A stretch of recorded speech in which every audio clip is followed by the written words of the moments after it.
가장 숭고한 경이와 최대의 영광을 삼가드립니다.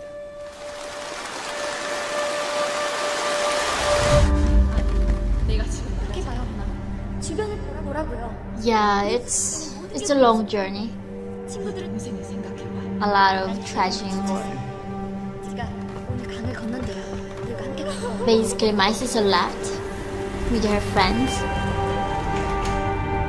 because we just didn't have enough frozen potatoes. There's no way we could just maintain our survival there. Only way is to escape. All I knew was China has lights. And I thought, okay, if I go that where the light is, there will be some food. I didn't even know what it means to be free. All I wanted was a bowl of rice.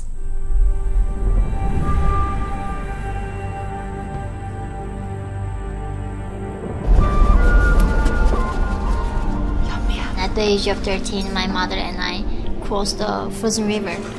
But unfortunately, Chinese government, they don't acknowledge us as refugees, and they send us back to North Korea, even though that we will face death or imprisonment. So a lot of Chinese people are taking advantage of our vulnerability, and that's how human trafficking is happening for Northern people. And myself and my mother both were victim of that.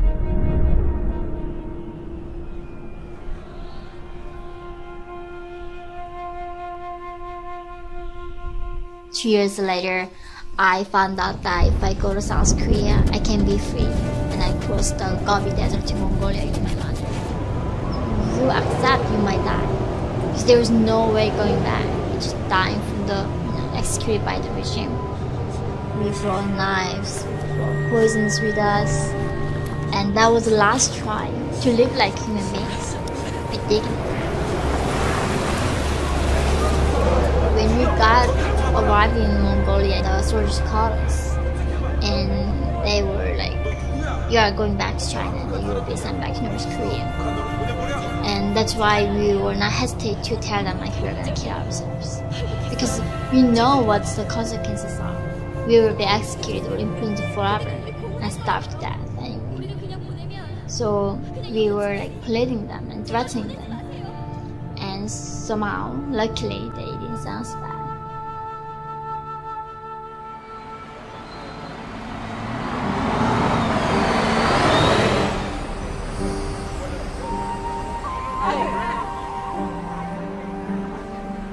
When I came to America, I was really nervous because we don't have internet. If you're this country, you can just type Americans and you see their photos.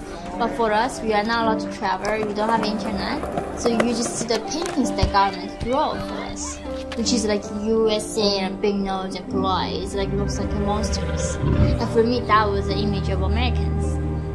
Like a year ago, something more than that. That was the first time when I was in America. Sitting in the room, there were like thousands of white people. And like I got on the stage, and like I looked at them, and they looked all the same.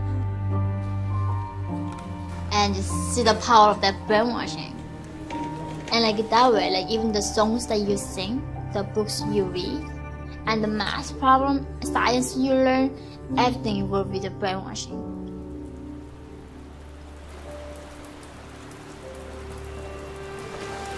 Law and the power rules existed for protecting the wealthy, strong people. And that's how I understood the power. I understood power in that way. I never knew power exists to protect the weak and the voiceless. And all my life, I just thought that was normal.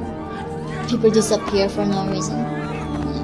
Like my sister's friend's mother, she just got executed, and several months later government said, "Oh, you just made a mistake." That was it. It seemed like rats eating people, and yeah, I think you can only imagine those kind of images in the hair. And a lot of people going through that. So it's no surprise. There's no terms of like a word like called justice, no word like for liberty or even love. It's different planet, I think, there's no way I can explain, or create without human language.